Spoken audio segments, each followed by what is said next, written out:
Bueno, estamos con Máximo Soso, quien es profesor y director del programa Delito y Sociedad de la Universidad Nacional del Litoral en Santa Fe, Argentina.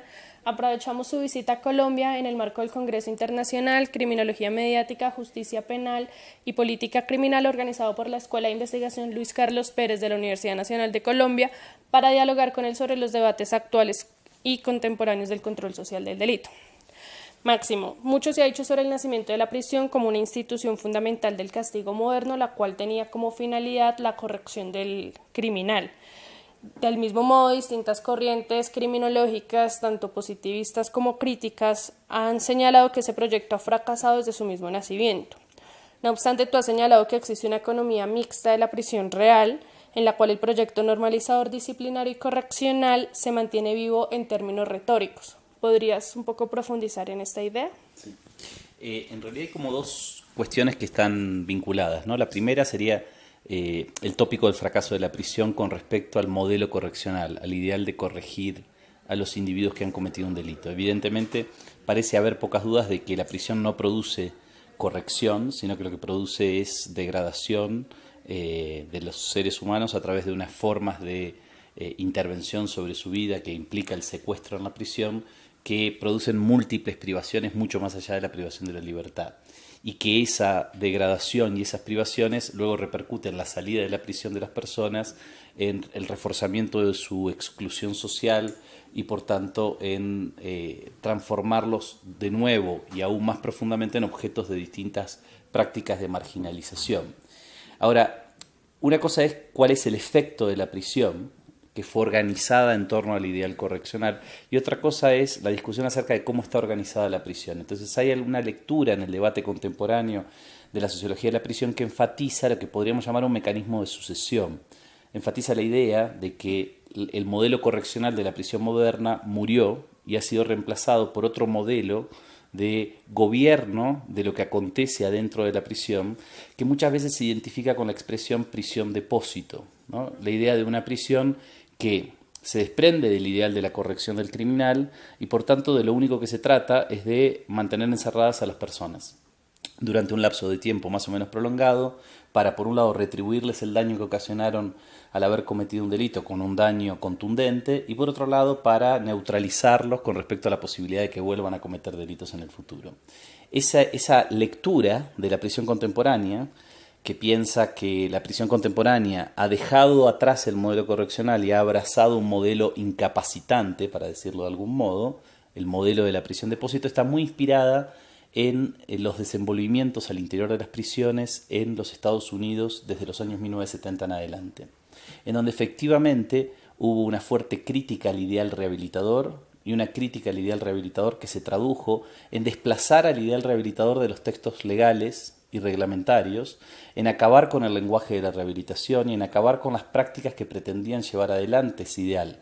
Por ejemplo, cerrar los programas de educación adentro de las prisiones o cerrar los programas de atención o asistencia psicológica de los problemas de salud mental que las personas privadas de la libertad podrían tener. Porque se dice, como no queremos corregir y lo que queremos es retribuir e incapacitar, estos programas no son necesarios porque al mismo tiempo son costosos.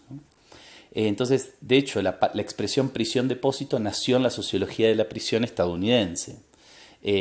Muchas veces se ha trasladado esa lectura hacia los países de América Latina. Entonces, en varios trabajos de fines de los 2000, yo traté de insistir en poner algunas advertencias sobre el traslado de esa lectura en forma crítica y completa y absolutamente automática al escenario de América Latina. ¿Por qué? Porque en el escenario de América Latina, en casi todos los países tenemos al ideal de la rehabilitación instalado en los textos legales y en los textos reglamentarios, en los discursos oficiales de las administraciones penitenciarias. Y si bien es cierto que la rehabilitación no funciona, y ese es otro problema, no produce el efecto deseado en el afuera, sí el ideal de la rehabilitación da lugar a un mecanismo de gobierno de la vida secuestrada que se mantiene en gran medida vigente en América Latina a pesar del hacinamiento o la sobrepoblación, del ejercicio de la violencia, etcétera, en muchas regiones de América Latina, en muchos lugares de América Latina y en muchas prisiones en particular. Pensemos, por ejemplo, en la dinámica de la libertad condicional. La libertad condicional es una institución que está presente en muchísimas jurisdicciones en la Argentina y que requiere, es requiere para existir del ideal de la rehabilitación. No podemos pensar la libertad condicional sin el ideal de la rehabilitación. Te voy a liberar porque creo que te estás corrigiendo y voy a testear que te estés corrigiendo, liberándote, y voy a testear que cumplas con unas condiciones en el afuera que demuestran que te estás corrigiendo. La libertad condicional es una herramienta fundamental en el gobierno de las prisiones. Si bien es cierto que en nuestras prisiones hay un montón de presos procesados y no condenados, y por tanto no son, en el momento en el que están procesados, candidatos a la libertad condicional, desde que ingresan a la prisión empiezan a aprender qué es lo que hay que hacer para poder llegar a la libertad condicional. Un preso tiene una socialización básica en las cosas que es necesario hacer adentro de una prisión para poder llegar a ese momento deseado, que es el momento de la liberación, porque lo que todo preso quiere ser es dejar de estar preso. Entonces el ideal de la rehabilitación y toda una serie de prácticas, de evaluaciones, de calificaciones de conducta, de calificaciones de concepto, está plenamente vigente en las prisiones argentinas, porque es un buen método para gobernar parte al menos de la vida secuestrada, ¿no? La vida de los condenados más que la vida de los procesados. Entonces, la idea de economía mixta pretendía recuperar esto. Hay sectores de la vida de la prisión en donde el gobierno de lo que pasa cotidianamente está estructurado de acuerdo a un modelo incapacitante. Típicamente la vida de los procesados, ¿no? Que en algunas jurisdicciones, por supuesto, son muchísimas personas al interior de la población penitenciaria. Pero eso no quiere decir que el modelo correccional haya desaparecido, sino que el modelo correccional sigue funcionando para gobernar otro sector de la población penitenciaria, y lo hace en forma bastante efectiva, diría yo. O sea, lo hace en forma bastante efectiva en el sentido de que estructura buenos presos, logra su objetivo. Aquí hay una discusión que también es muy vieja, ¿no? El modelo correccional pretendía lograr hombres honestos. Esta es una lectura que pone, en cierto sentido, el objetivo del modelo correccional fuera de la prisión, en lo que pasa cuando la persona deja de estar presa. Pero en realidad el modelo correccional siempre fue, primero antes que nada, un método de gobierno de los presos. Y lo que pretende es construir buenos presos, es decir, presos que se apeguen al orden de la prisión. Y el modelo correccional sigue funcionando en gran medida por una serie de incentivos y desincentivos que estructura, que tienen que ver con la idea de un régimen progresivo, donde hay que pasar por etapas, y para poder pasar por etapas hay que demostrarle cosas a la administración penitenciaria. Sigue funcionando como un buen método de gobierno de la prisión contemporánea. Mucha gente que leyó esos textos a fines de los 2000 los malinterpretó, porque pensaba que los textos lo que decían era que había buenas noticias en lo que estaba pasando en la prisión contemporánea en América Latina, y el texto no pretende generar una valoración positiva de la subsistencia del modelo correccional. Lo que pretende simplemente es ajustar nuestra mirada sociológica sobre lo que está pasando en nuestras prisiones y justamente tratar de prevenir contra un gesto que es muy frecuente en América Latina, pero no solamente en América Latina, en otras regiones del sur global, que es adoptar acríticamente el último desarrollo teórico que se ha planteado sobre un problema en el norte global y transportarlo, imaginar que lo que está pasando en nuestros países es exactamente igual a lo que pasa en el norte global. En ese sentido, actualmente la legislación colombiana establece que la pena, como está definida, tiene funciones retributivas y tiene funciones de rehabilitación. ¿Es algo así el tema de economía? O sea, ¿se mantiene no solo en lo retórico, sino en la práctica?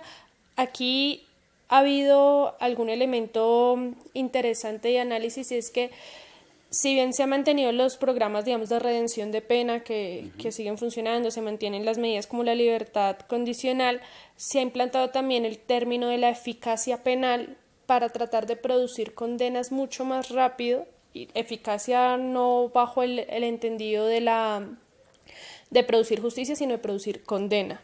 Y eso ha generado que en los últimos años, tal vez en los últimos 3 años, la población sindicada haya reducido, digamos que ahora es un 30-40% versus un 60% de condenadas, pero no necesariamente bajo preceptos básicos del debido proceso y demás, sino de eficacia de la justicia. ¿Cómo consideras esto? Ahí diría dos cosas diferentes, ¿no? Digamos, o se me ocurren decir dos cosas. Por un lado, claramente Colombia es uno de los países líderes en América Latina en la producción de un giro punitivo, ¿no? La tasa de encarcelamiento colombiana aumentó en las últimas 3 décadas de un modo completamente espeluznante, que lo equipara a los peores escenarios del globo, ¿no? Por eso Colombia hoy es uno de los países de América del Sur que más presos encarcela proporcionalmente. Las razones de ese encarcelamiento, de ese crecimiento del encarcelamiento, son complejas, y hay algunos colegas colombianos que han escrito al respecto, digamos. Pero volviendo a nuestro argumento anterior, el crecimiento del encarcelamiento per se no hace que el modelo correccional de la prisión moderna desaparezca. Lo que seguramente produce como resultado, como en todas las otras jurisdicciones en donde se han producido esos crecimientos abruptos del encarcelamiento, es que el masivo ingreso de individuos adentro de las prisiones genera superpoblación y hacinamiento. La superpoblación y el hacinamiento genera inversión de recursos para de algún modo responder a la subsistencia básica de esos individuos en una cárcel superpoblada y hacinada. Entonces, algunos de los ensambles teórico-prácticos, discursivos y prácticos del modelo correccional empiezan a desaparecer o se vuelven marginales. Entonces, típicamente, si en una cárcel había 100 presos y luego hay 1500, es muy probable que haya talleres para que ciertos presos trabajen en una mínima proporción. Entonces, tal vez cuando había 100, había 15 presos que trabajaban. Y ahora que hay 1500, hay 15 presos que trabajan. Entonces, ese ensamble discursivo y práctico que se justifica en torno al ideal de la rehabilitación, te voy a rehabilitar y por eso quiero que trabajes mientras estás privado de la libertad, para que aprendas un oficio, para que aprendas el hábito de trabajar, para que eso te ayude cuando salgas al mundo libre, se vuelve claramente menos importante en la dinámica de la vida cotidiana. Pero es interesante ver cómo aún en escenarios como el de Colombia, donde no solamente estamos en presencia de un giro punitivo, sino un endurecimiento de la legislación penal, que es también verdaderamente importante, muy fuerte en los últimos 25 años. En Colombia ha habido incrementos de la punitividad en el derecho penal en los libros que fueron realmente muy dramáticos.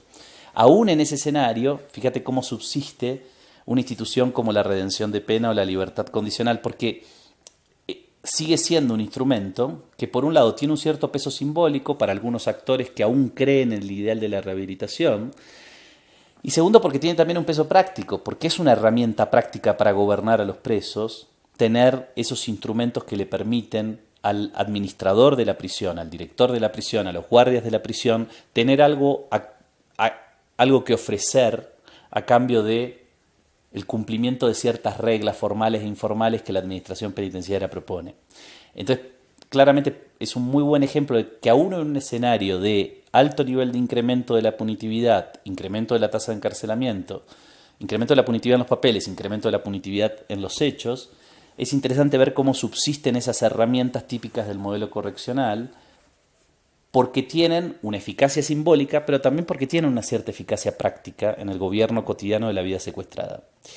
Otro elemento que vos tocás en tu comentario es muy importante y es una de las cosas que en América Latina deberíamos estar estudiando más fuerte y dedicadamente, pese a que no lo estamos haciendo en la misma medida en la que es necesario, que es cómo ha afectado el cambio en la justicia penal a la producción de niveles de punitividad como los que estamos mirando hoy en América Latina. ¿No? Digamos, en América Latina, a lo largo y a lo ancho de América Latina, hemos asistido a cambios que en materia de proceso penal y de justicia penal se han construido, se han legitimado diciendo que había que pasar de un modelo inquisitivo a un modelo acusatorio, y que ese modelo acusatorio iba a ser transparente, que ese modelo acusatorio iba a ser oral, que en ese modelo acusatorio todos los ciudadanos íbamos a poder ver cómo funciona la justicia penal, cómo se toman las decisiones, que iba a haber verdadera contradicción entre defensa y acusación, que el imputado iba a poder escuchar los argumentos de la defensa y los argumentos de la acusación, que iba a poder ser escuchado por los funcionarios judiciales antes de tomar la decisión, que las víctimas iban a poder participar de algún modo, etcétera, etcétera. El modelo de algún modo auspiciado ha sido el mismo a lo largo y a lo ancho de América Latina. Ahora, más allá de las retóricas que han justificado estos cambios, hay una fuertísima tendencia, de nuevo a lo largo y a lo ancho de América Latina, que la nueva justicia penal, la justicia penal que pretendidamente se ajusta al modelo acusatorio, se traduzca en fundamentalmente una justicia penal que funciona a través de mecanismos de aceleración procesal, que tienen distintos nombres en distintos lugares, procedimiento abreviado, procedimiento de flagrancia, etcétera, pero que tienen siempre la misma dinámica. ¿En qué consiste? Primero, en abreviar los pasos del proceso penal de un modo dramático para poder producir rápidamente una decisión judicial sobre el caso, gastando menos dinero y menos tiempo. Entonces hay todo un lenguaje de la eficacia y la eficiencia que rodea a este desplazamiento, para lo cual se simplifican las etapas del proceso penal, pero fundamentalmente además, y a mí me parece que esto es la clave de esta dinámica, donde se instala un juego de negociación entre las partes que no es público, que no transita en las audiencias, sino que en todo caso en las audiencias se confirma, ¿no? Defensa y Fiscalía negocian en privado, en espacios que no son públicos, una solución para el caso. El fiscal tiene por lo general una posición extraordinariamente poderosa, sobre todo en los casos que son sindicados como caso de flagrancia, porque la voz de la policía en la producción de pruebas es muy importante en esos casos.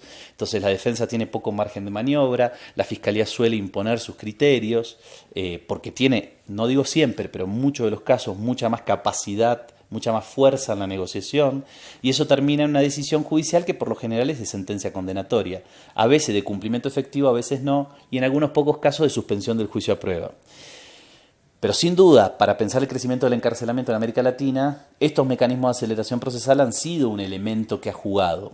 No tenemos todavía investigación empírica muy fina para poder determinar en qué medida han jugado, pero yo estoy convencido de que en una cierta medida han jugado, y sobre todo han jugado en esto que vos marcás, el cambio en la condición de las personas privadas de su libertad. No solamente aquí en Colombia, sino en otros países de América Latina, podemos ver progresivamente que el número de condenados crece en relación con el número de procesados y que se invierte el predominio precedente de los procesados por sobre los condenados, por lo general en los porcentajes que vos mencionás también, porque esa reversión se produce en el inicio de las nuevas justicias penales, cuando estos nuevos procesos penales empiezan a funcionar y luego chocan con un límite. Por eso, salvo casos muy excepcionales como el de Chile en los primeros 10 años de la reforma, el volumen de procesados rodea el 30 y el 40% hoy en muchas jurisdicciones que han producido esos procesos de reforma.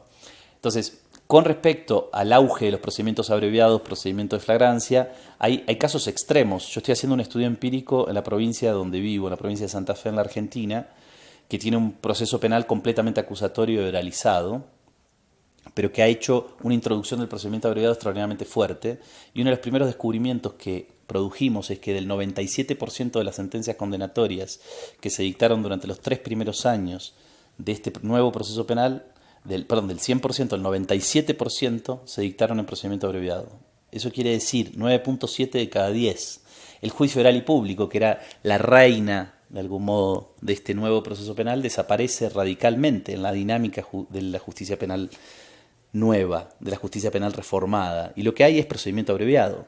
Un procedimiento abreviado donde en la audiencia defensor y fiscal dicen que llegaron a un acuerdo y el juez lo que hace simplemente es homologar el acuerdo. De hecho, usa la expresión homologación. El juez se transforma en un sujeto muy pasivo de un acuerdo que nace de una negociación, que es una negociación en condiciones, primero, secretas y segundo, de fuertes desbalances en cuanto a la capacidad de negociación entre las partes. Entonces, frente a las grandes promesas de la nueva justicia penal, la realidad es una realidad terriblemente diferente, que yo creo que al mismo tiempo impacta en los niveles de encarcelamiento. Lo que sí creo es que no tenemos muchas investigaciones empíricas que nos demuestren ese impacto. Entonces hay que trabajar más para poder mostrar esa conexión. Yo en términos de hipótesis creo que existe, pero creo que hay que trabajar mucho en demostrarla. Y también hay que estar abiertos a encontrar ejemplos distintos. Entonces, por ejemplo, en nuestro trabajo sobre la provincia de Santa Fe en la Argentina, hemos visto una fuerte utilización de las sentencias del procedimiento abreviado para producir sentencias condenatorias, pero al mismo tiempo debemos decir que la tasa de encarcelamiento no aumentó en esos 3 años de la nueva justicia penal. Entonces, hasta ahora, este nuevo modo de funcionamiento de la justicia penal no está produciendo más presos. Está produciendo más presos condenados que los que producía antes el viejo sistema, pero no está produciendo más presos. La cuestión es si, a medida que se va consolidando el sistema, nosotros estamos analizando un caso que solo tiene 3 años de funcionamiento, este efecto de crecimiento del volumen de presos empieza a visualizarse o no. Entonces yo creo que es posible que se visualice, pero necesitamos hacer investigación empírica para demostrarlo. Sobre las dinámicas de victimización y la percepción que se tiene sobre las medidas que el gobierno debe tomar. En Colombia y en Bogotá, particularmente su ciudad capital, el año pasado 8 de cada 10 personas manifestaron ser víctimas de hurtos, según algunas encuestas de victimización que se hacen en la ciudad. Y muchas veces se dice que las demandas de los ciudadanos pues son más policías en la calle, más cámaras y bueno, mayor punitividad. ¿Cómo entender realmente, uno, que estas demandas y que esas demandas son lo que el gobierno pues después asume como banderas propias? ¿Cómo entender realmente lo que la gente podría demandar en estas situaciones o cómo avanzar en esa discusión. Y segundo, cómo entendemos una relación entre victimización, percepción de inseguridad y medios de comunicación.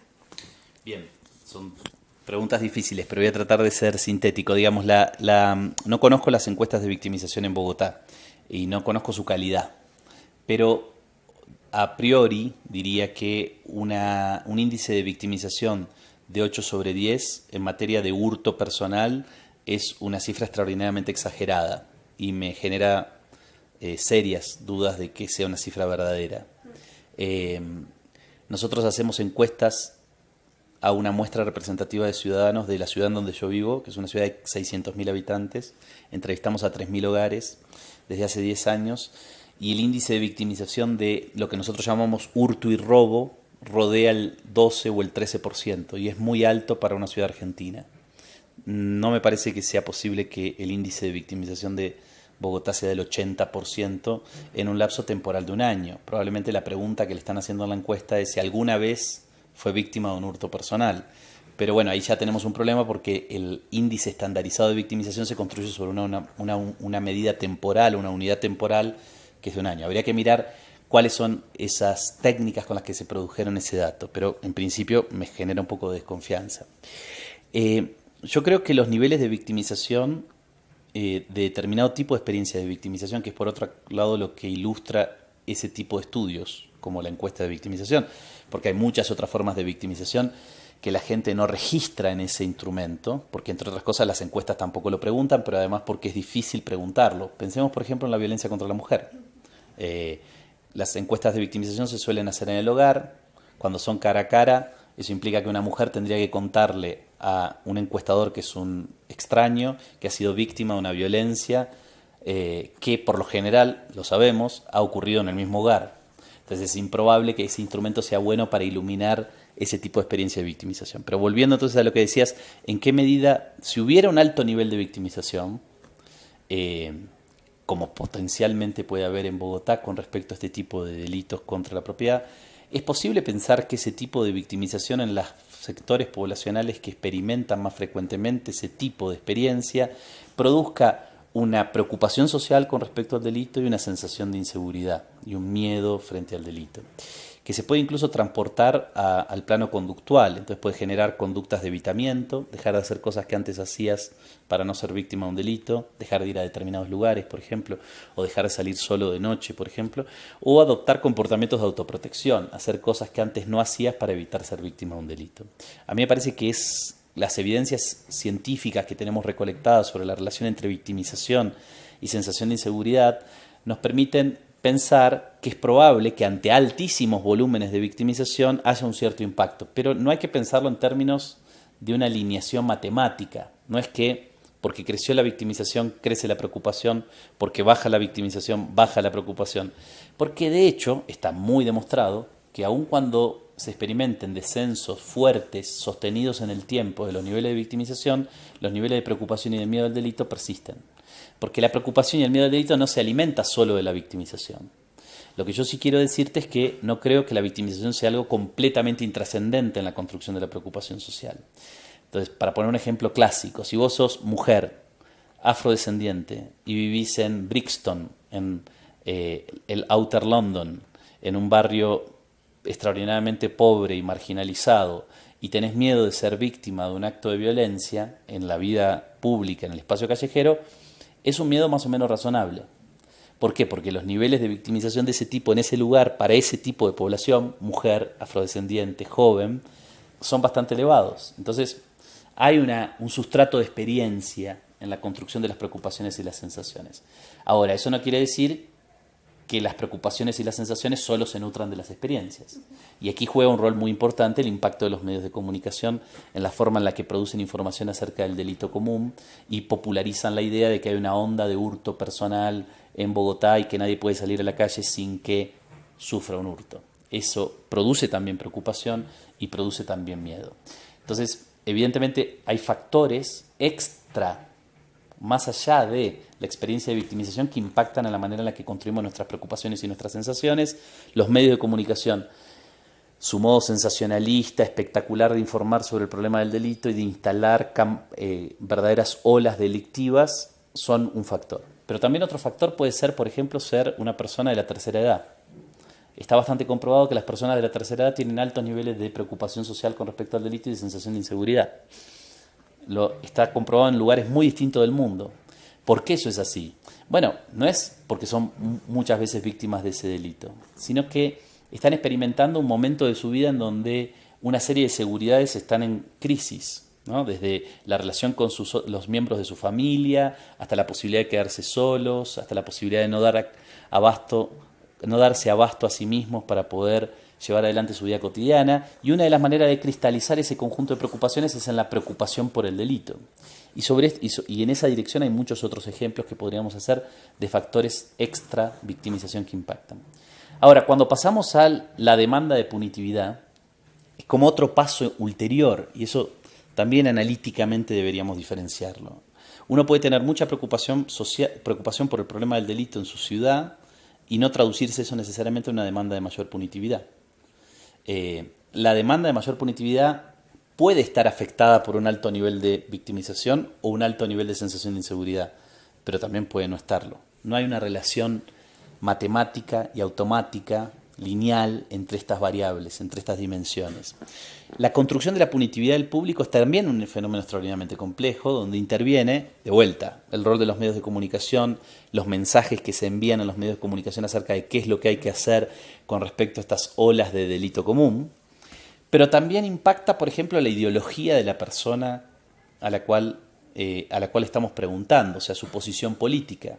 No es casual que las personas que tienen posiciones políticas conservadoras sobre una serie de temáticas suelen tener también posiciones favorables a las demandas de punitividad. Y viceversa, las personas que tienen posiciones progresistas sobre una serie de temáticas suelen tener, no necesariamente tienen siempre, pero suelen tener una posición más crítica con respecto a las demandas de punitividad.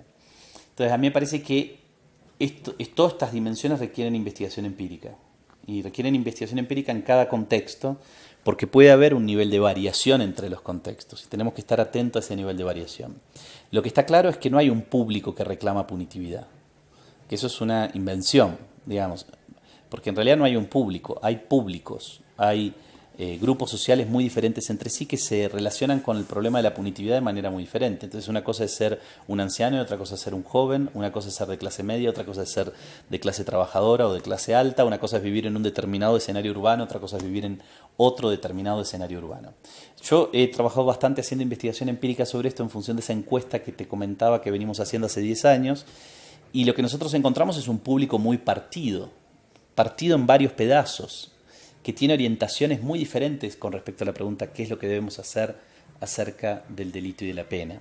De hecho, por ejemplo, reiteradamente en nuestra encuesta desde hace 10 años, todas las mediciones nos han dado como primer respuesta que los ciudadanos eligen dentro de un catálogo de respuestas cerradas acerca de qué es lo que hay que hacer para enfrentar el problema de la inseguridad frente al delito, producir más y mejor educación.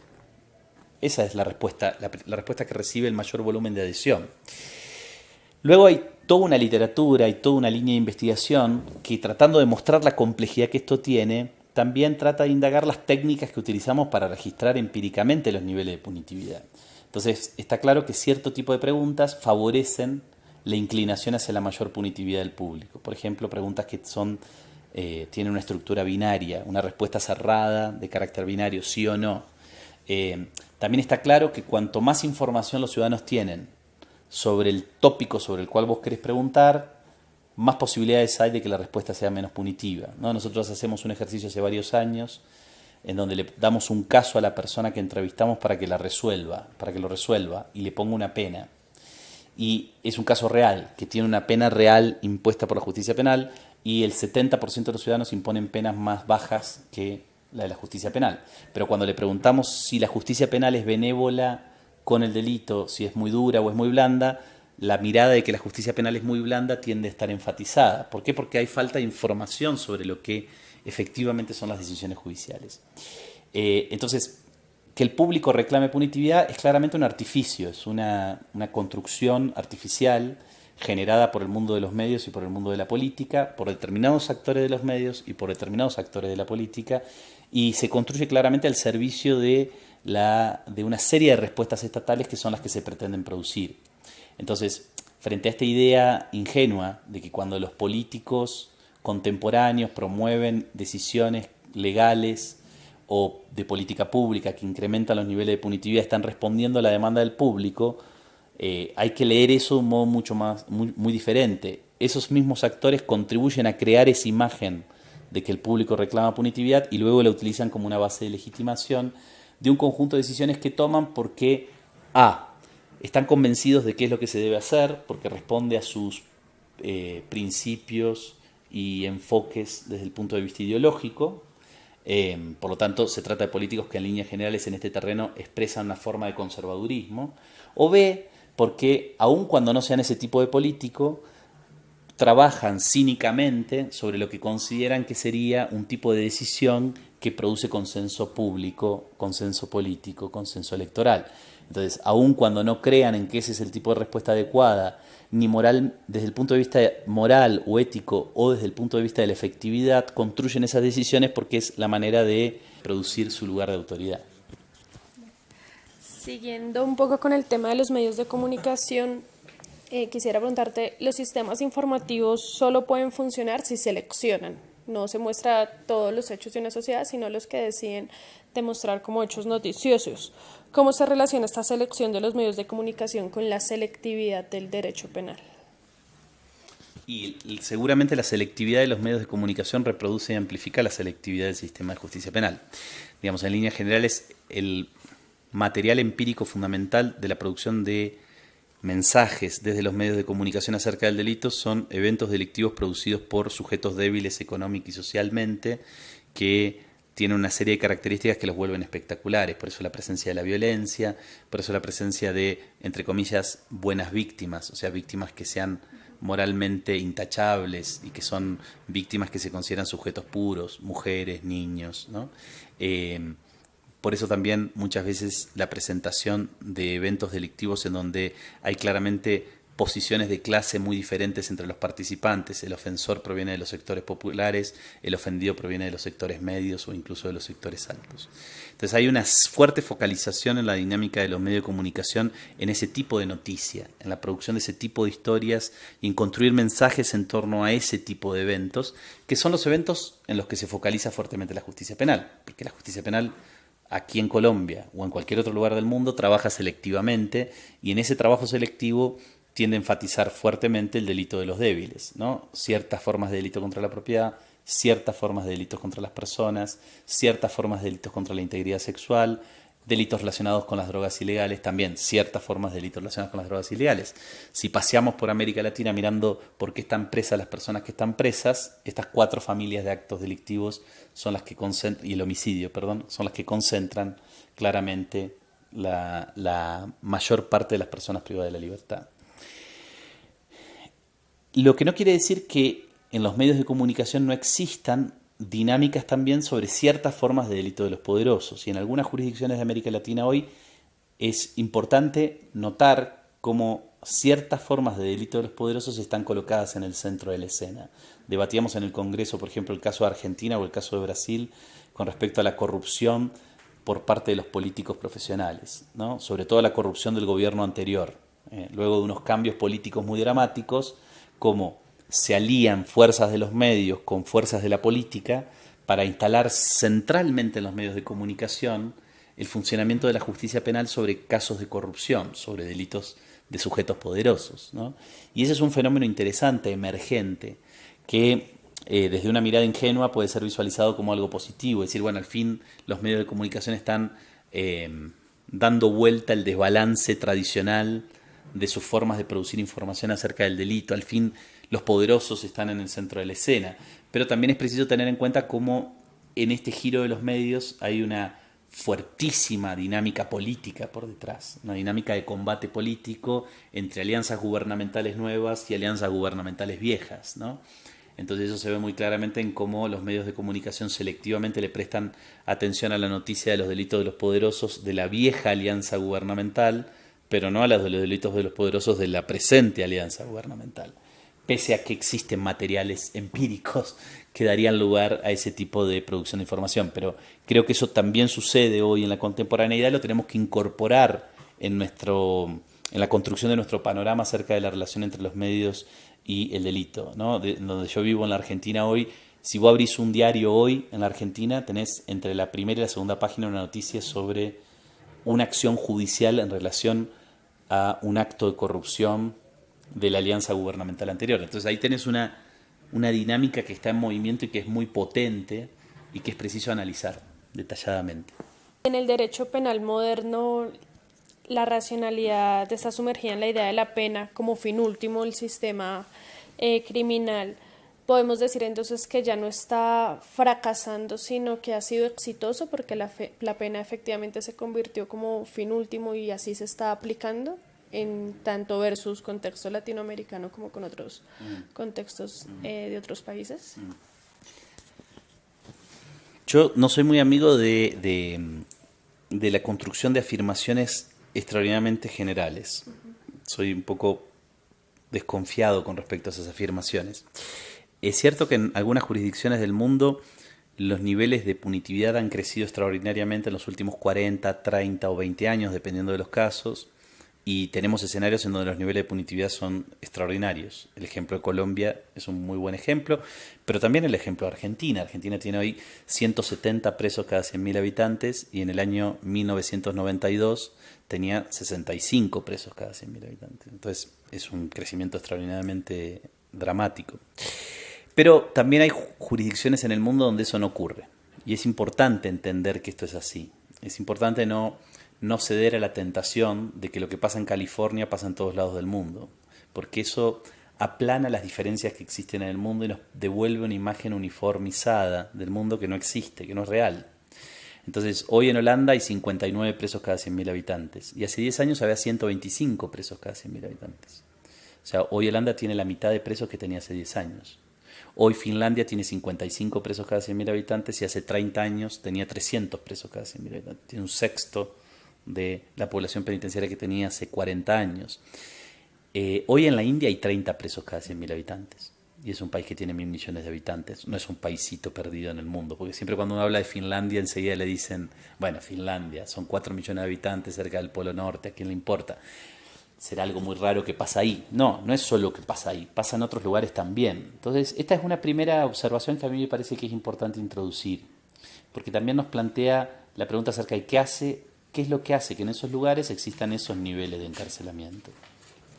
Yo creo que claramente en nuestros países, en América Latina, aunque hay diferencias adentro de América Latina, también, ¿no? Porque una cosa es Brasil con 320 presos cada 100.000 habitantes y otra cosa es Argentina con 170 presos cada 100.000 habitantes. Es la mitad y es una diferencia significativa. No podemos pensar que es todo exactamente lo mismo, pero sí creo que la penalidad se ha expandido de un modo dramático en nuestros países, ¿no?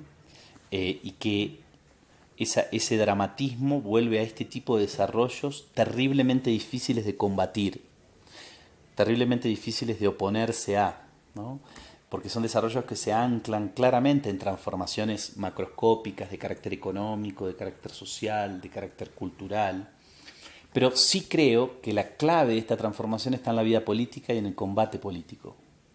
Yo no creo que los procesos económicos, sociales y culturales se muevan por sí solos o por una especie de fuerza mística, como si hubiera algo así como un Espíritu Santo que hace mover a la vida social en una dirección o en la otra. Creo que las cosas suceden porque en las luchas, en el ejercicio del poder, ganan unos e imponen determinado tipo de manera de pensar y manera de actuar que produce determinado tipo de resultados.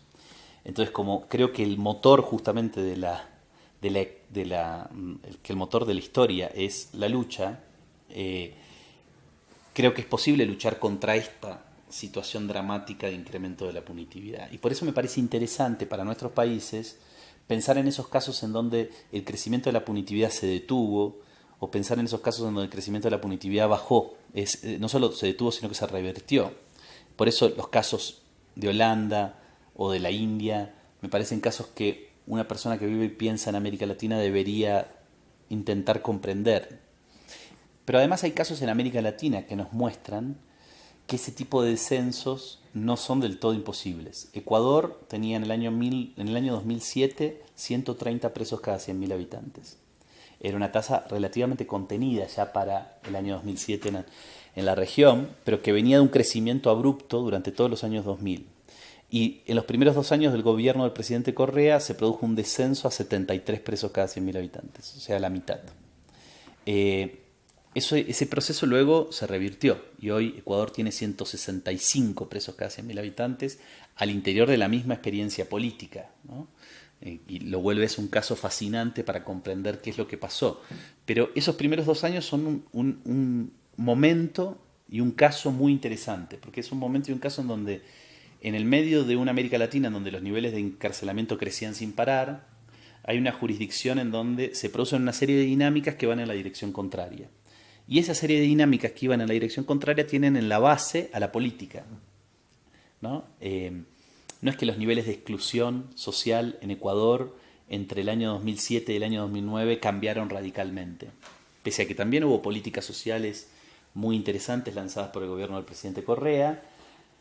En todo caso, sus efectos, aun cuando se hubieran producido, no se produjeron en 2 años, ¿no? Entonces, lo que sucedió ahí es claramente el rol de la política, produciendo decisiones que generan un tipo de resultado penal distinto.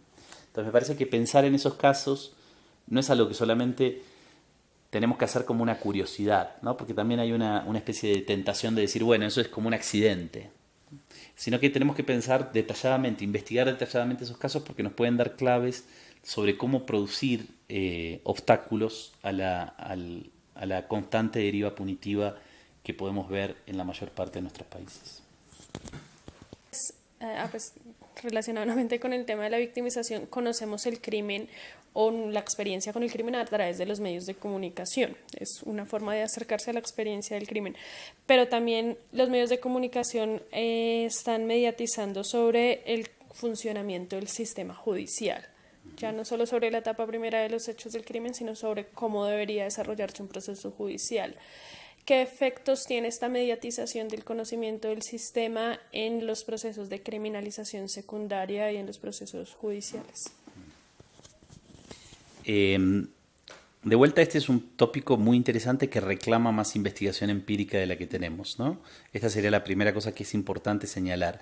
Todos sabemos que los medios de comunicación impactan fuertemente en las decisiones que los actores judiciales toman. Tenemos un punto de partida que creemos sólido, pero poder investigar eso empíricamente no es tan fácil, ¿no? Entonces, ¿cómo construir investigación empírica en esa dirección?